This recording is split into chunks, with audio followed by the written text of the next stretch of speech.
बौद्ध पुलिस को मिली बड़ सफलता 560 केजी गंजेई जबत जड़े गिरफ।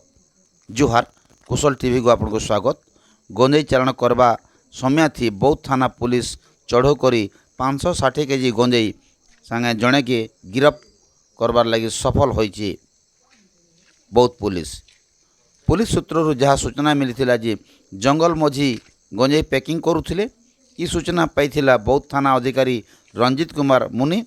गोटे टीम गठन करी बौद्ध ब्लॉक आमझर ग्राम पंचायतर बंद बदलिया नाल पाखे चढ़ऊ करिथिला पुलिस को देखी गंजेई चालाणकारी माने फेरार हो जितबार बेले अन्य जड़े अभियुक्त मनुमुंडा थाना अंतर्गत कुरुमुंडा ग्रामर मिथुन हाथी 30 वर्षर तार संगे गोटे मोटरसाइकिल ओडी 13G 8503 गिरफ करिछे बौद्ध पुलिस। गंजेई परिणाम 560 केजी होइथिबार बेलकी अभियुक्त को कोर्ट चालाणा करिछे पुलिस। हाँ आज्ञा आम कही रखुँ आमर चैनल के सब्सक्राइब करूँ, लाइक करूँ और फेसबुक पेज रे देखुछन बेले फॉलो करूँ। जोहार।